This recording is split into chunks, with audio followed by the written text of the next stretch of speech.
Ya comienza un nuevo programa en divoxradio.com.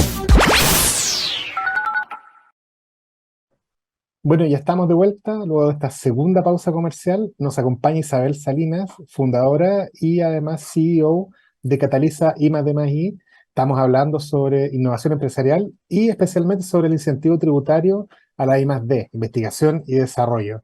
Y lo que nos están pidiendo todos nuestros auditores, vamos a pedirle a Isabel que nos pueda ayudar a recorrer el camino.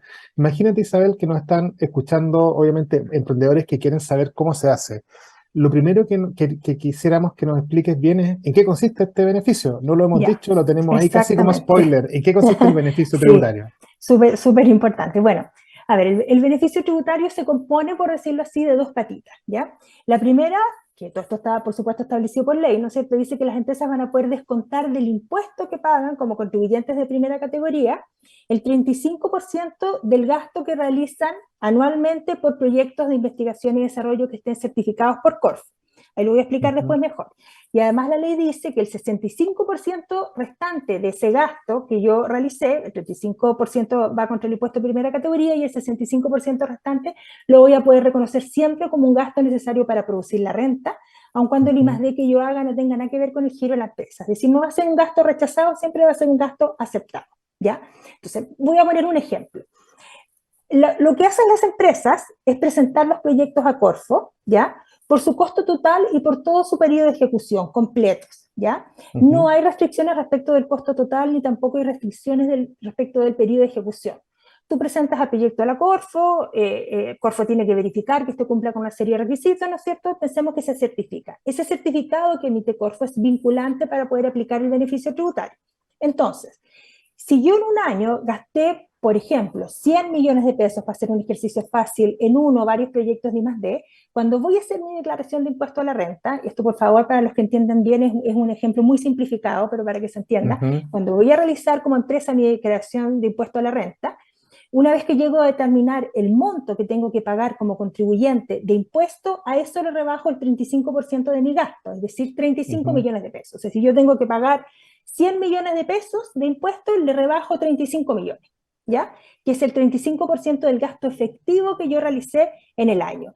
Y además, el 65% restante, como lo voy a reconocer como gasto, tiene un efecto porque disminuye la base sobre la cual calculo el impuesto, ¿no es cierto? Y por lo mismo rebaja esa misma base y no pago impuesto, por decirlo así, por ese 65%. Lo estoy explicando de una manera muy Está simplista. perfecto. Y eso tiene un efecto tributario total, que si, digamos también, que si yo lo tomo con el directo, del 35% con este indirecto, quedamos en un beneficio tributario total de un 52,55%. Es del orden del 50% del total de mi gasto, y lo voy a rebajar mi impuesto. Perfecto. Isabel, y acá empiezan algunas preguntas prácticas. Yo Sí. cuando ingreso mi solicitud a través de Cataliza I+D, lo que yo hago es pedir que se considere un proyecto que voy a empezar a ejecutar o puedo también empezar algo que yo ejecuté y que quiero recuperar. Eso es muy importante para los que están Sí, escuchándote. exactamente. A ver, tú puedes reconocer gastos hacia atrás solamente si es que has gatillado un proceso. Lo voy a tratar de explicar así bien simple. La ley establece dos formas de presentar a Corfo las solicitudes de certificación de los proyectos. La primera, que es la Ujú. que menos utilizan las empresas, que es que yo formulo mi proyecto, lo presento a la Corfo lo evalúa y resuelve. En ese caso, los gastos para efectos del beneficio tributario se reconocen desde el momento en que la empresa envía la solicitud de certificación. Esto es todo online, es mucha información técnica, bastante información presupuestaria, o sea, hay que cumplir, digamos, con una serie de requerimientos técnicos ahí, que es justamente uno de los aportes que nosotros como Cataliza hacemos, ¿no? Pero pocas empresas optan por esa modalidad. La mayoría opta por iniciar el proceso enviando a Corfo una manifestación de intención de hacer uso del beneficio tributario. Y esa manifestación de intención es solo un aviso que la empresa hace a Corfo, informándole que justamente tiene interés en hacer uso de la ley de I+D, no manda el proyecto, no van, digamos, todo el trabajo técnico, solo con una pequeña formalidad, ¿no es cierto? Corfo acoge esa manifestación y luego la empresa tiene hasta 18 meses para poder presentar la solicitud formal de certificación. De certificarse el proyecto, esto te permitiría reconocer los gastos retroactivamente desde un primer desembolso que se informa cuando se envía la manifestación de intención a Corfo. El proceso es un poquito más complejo, pero en definitiva, si hay manifestación Ujú. de intención, tú tienes hasta 18 meses para presentar el proyecto y si el proyecto se certifica, puedes reconocer retroactivamente desde más o menos esa manifestación. Perfecto. Entiendo yo que esa manifestación conlleva el pago de una pequeña tasa, ¿cierto? Es cuando tú presentas la solicitud de certificación Ah, a Corfo, perfecto. tienes que pagar a Corfo un arancel, cuando presentas el proyecto. Cuando Ya, perfecto. presentas la manifestación, no hay que pagar nada, sí hay que acompañar el comprobante de un primer desembolso con cargo a estas iniciativas, este proyecto y demás de que estás realizando, y este puede haberse realizado hasta 30 días antes del momento que tú envías a Corfo la manifestación de intención. Y en realidad, la fecha de ese primer desembolso es la que marca el hito exacto con el momento a partir del cual tú puedes reconocer gastos con cargo al proyecto. Perfecto. Ahora, evidentemente, Pablo, que si bien las empresas tienen un plazo de hasta 18 meses, lo que uno les recomienda siempre es que ojalá todo ocurra dentro de un mismo año, ¿ya?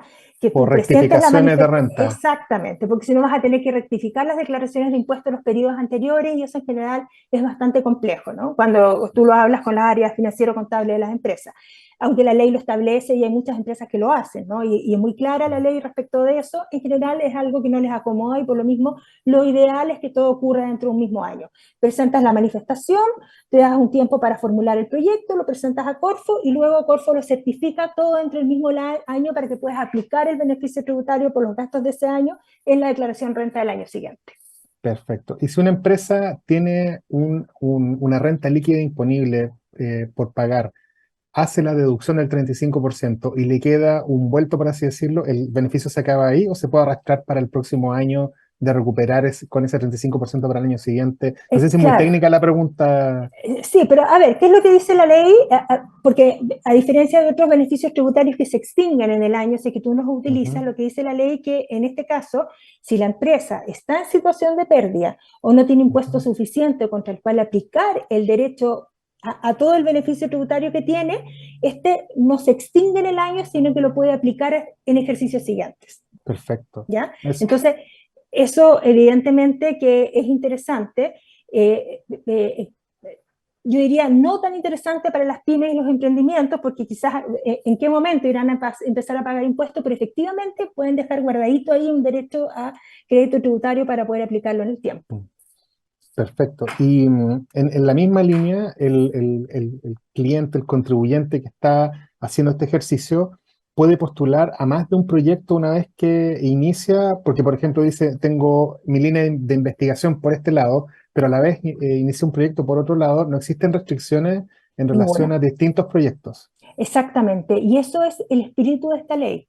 Por eso yo siempre hablo del Ujú, concepto de sistematizar, porque es el único instrumento que tenemos en Chile que nos permite que las empresas ujú. sistematicen todas sus iniciativas y sus proyectos de investigación y desarrollo al alero del beneficio tributario, porque aquí lo bien visto es que ojalá las empresas tengan muchos proyectos, ojalá se planteen Ujú. cada vez desafíos más sofisticados en términos de desarrollar soluciones cada vez más complejas que permitan diferenciarse del mercado de una manera mucho más relevante, ¿no es cierto? Y que eso los posicione competitivamente en un lugar distinto. El tema es que esto tiene que ser permanente y sistemático porque lo que yo siempre digo, si tú desarrollas algo que es muy bueno, te van a copiar, se van a demorar, por muy sofisticado que sea, mucho más de que tenga, te van a copiar. El tema es que mientras el otro se va a Mm, demorar en copiarte porque tiene que generar el conocimiento, ¿no es cierto? Para llegar a lo que tú ya desarrollaste, tú ya estás en otra etapa, ya estás con otros mm. proyectos, ya estás avanzando en el fondo con soluciones más sofisticadas aún. Y eso es justamente el espíritu que hay detrás de esta ley. Mm. Oye, tú nos hablaste además que algo que es muy importante, que esto no es un subsidio, no es que tú postules y Sí, que si le gusta al comité te lo dan o no, este es un derecho y este sí. derecho en la medida en que tú cumples te lo tienen que dar. ¿Cuáles son los principales tips en relación a errores que a lo mejor cometen los emprendedores, cometen los que están haciendo esta y que tú les podrías llamar a invitar a que se preparen y que no los cometan? ¿Cómo anticipamos que no tengamos problemas en la Sí, rendición o la presentación de nuestro proyecto? ¿O cuáles son los sí. principales?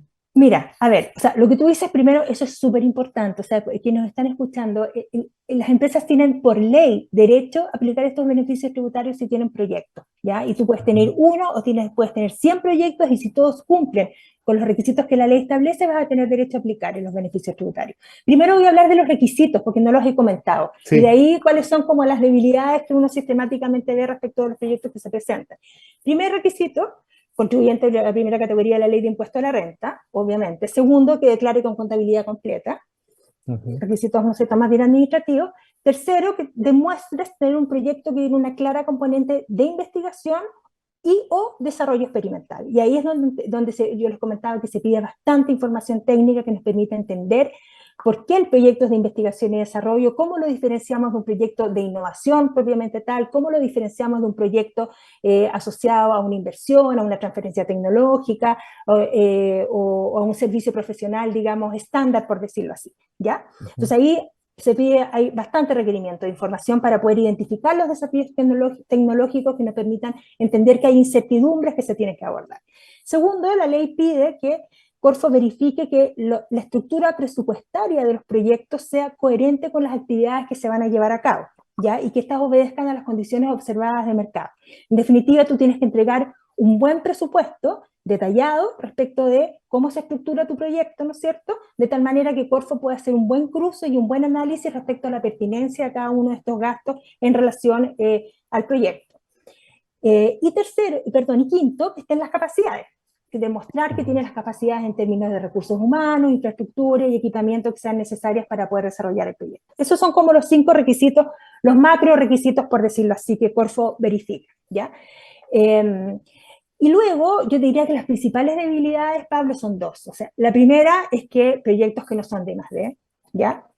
Proyectos que no son de I+D y que por lo mismo se rechazan justamente porque no cumplen con ese requisito tan relevante, o algunos proyectos que son de I+D, pero que las empresas no tienen una buena capacidad de representarlos en términos de relevar los desafíos tecnológicos y de presentarlos en términos de poder identificar de mejor manera esa componente de I+D, sin centrarse, por ejemplo, en aspectos comerciales del proyecto, porque esta ley no permite, o sea, más que no permite, no pide a Corfo que verifique o evalúe, por ejemplo, el impacto económico que va a tener el proyecto, los negocios que se pueden generar a propósito del potencial, que por supuesto es muy relevante, pero no es un elemento que la ley pide que se revise. Entonces muchas empresas justifican el proyecto en términos del impacto económico que va a tener, que esto va a ser súper bueno, que nos va a permitir generar tales y tales cosas, fantástico, pero no es en el fondo el foco. El foco es representar la componente de investigación y desarrollo.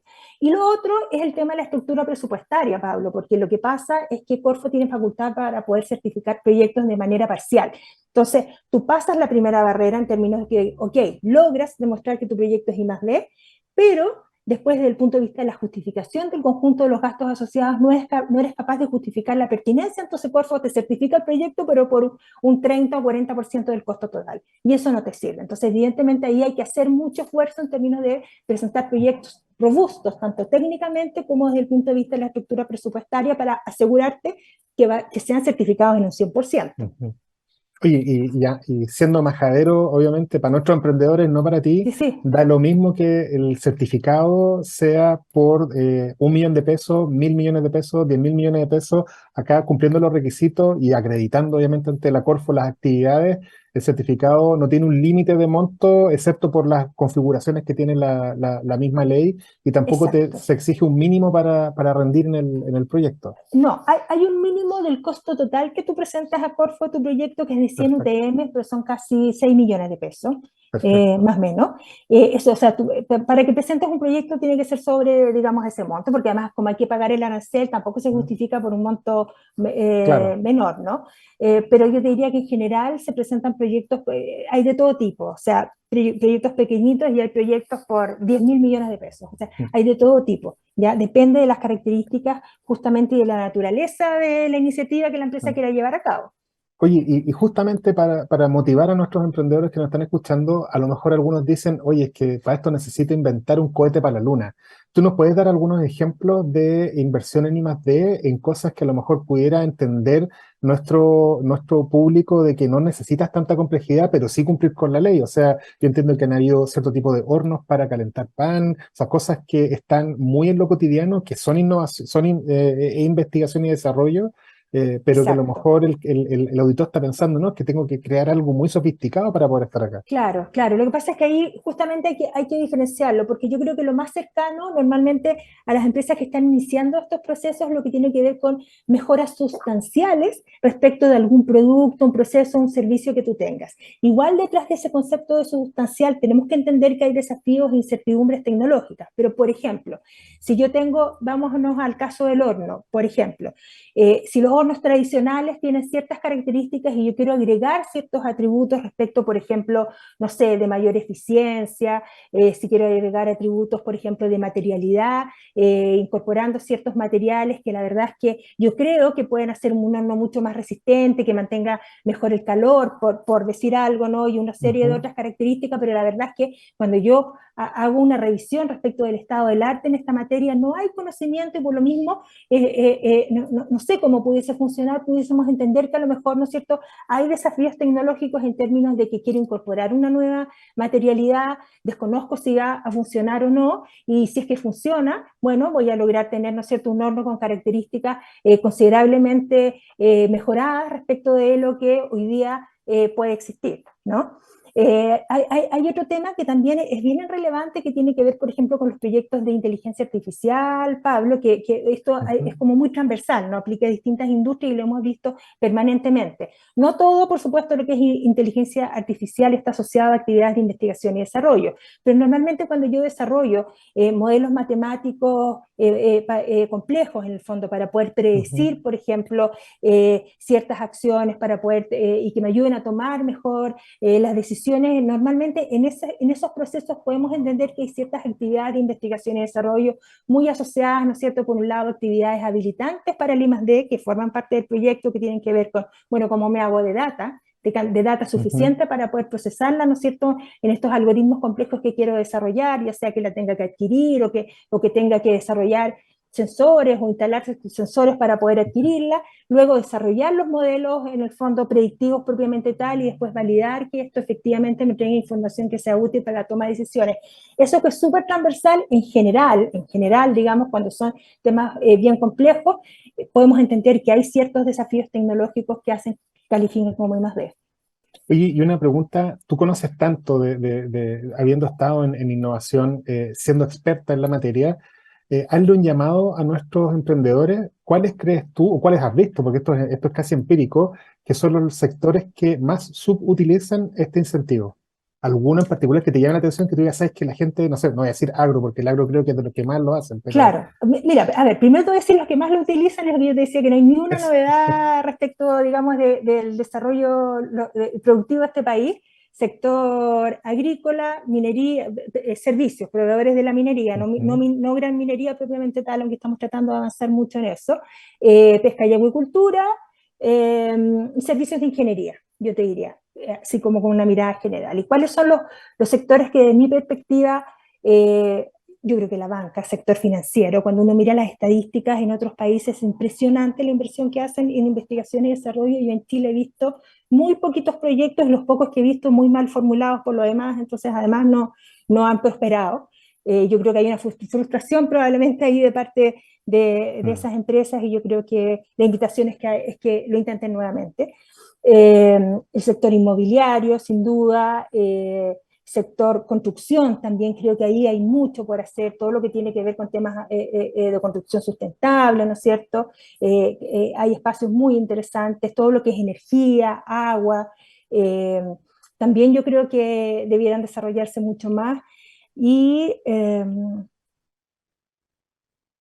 yo diría que eso, a ver, en general, pero hay que partir de la base, Pablo, que si bien tenemos algunos que invierten más, todos invierten poco, o sea, la expectativa que hay es que todos en el fondo hagan un esfuerzo mucho más importante. Imagínate que en Chile solo se invierte el 0,34% del Producto Interno Bruto en investigación y desarrollo. En los países desarrollados, el 2,7%. Y en Chile, de ese poquito esfuerzo que hacemos como país, solamente el 36% proviene de los privados. En los países desarrollados casi el 65-70% de los privados. O sea, no solo invierten mucho más en su conjunto en investigación y desarrollo, sino que son principalmente los privados los que explican esa inversión. Y eso tiene que ver con un buen entendimiento del impacto que representa la inversión en I+D en las empresas. Sí, y para ser más preciso, ese porcentaje no ha cambiado y ha disminuido en los últimos 20 años. Yo me acuerdo dentro de los primeros indicadores que me tocó el año 2003-2004, cuando estábamos partiendo nosotros en temas de propiedad intelectual, se hablaba de 0,41, o sea, hoy día 0,38, y en un país donde además se han puesto muchos incentivos. Ese es el llamado, y por eso también la importancia de que tú estés acá, Isabel. Y la última pregunta, dile por favor a todos nuestros auditores cómo te contactan. Mira, a ver, bueno, la consultora se llama Cataliza I+D+I, como les dije, es justamente una consultora boutique que tiene como foco apoyar a las empresas para que puedan apoyar, avanzar, digamos, y acompañarlos en el proceso completo, de tal manera que yo digo, las empresas se dediquen a desarrollar sus proyectos y nosotros apoyamos todo el proceso. Y bueno, la página web es www.catalizaid.cl, pero pueden escribirnos al correo contacto@catalizaid.cl. Y ahí Excel. feliz de poder conversar y poder explicarles. Nosotros además queremos coordinar próximamente actividades para poder difundir y dar a conocer de mejor manera la ley de I+D, y que las empresas se entusiasmen y se decidan a utilizarla, pero sí que hagan un muy buen esfuerzo en términos de lograr entender bien en qué consiste el beneficio tributario, cómo pueden aplicarlo y que después se lancen a la piscina, como se dice. Oye, te pasaste, Isa, se nos pasó volando el programa. Sí. Este segundo bloque fue una, como dirían algunos, una masterclass sobre el incentivo tributario. Te queremos agradecer por habernos acompañado en Legal Lab el día de hoy. Y bueno, creo que está más que claro de que vas a volver a acompañarnos, te vamos a volver a invitar para ver cómo termina el año, por ejemplo, un año con muchas dudas e incertidumbre, para Sí. ver cómo está la inversión en I+D en las empresas y bueno, contar con tu expertise en innovación empresarial, Lisa. Muchas gracias por acompañarnos acá en Legal Lab. Muchas gracias, Pablo, a ustedes por la invitación. Feliz de poder tener instancias de conversar sobre estos temas. Nos hace mucha falta, así que encantada de poder participar. Muchas gracias. Bueno, y con esto nos vamos a nuestra tercera y última pausa musical. Vamos y volvemos por el cierre acá en Legal Lab por divoxradio.com. No se vayan. Síguenos en las redes sociales, Instagram, Twitter, Facebook, LinkedIn, como @Divox Radio.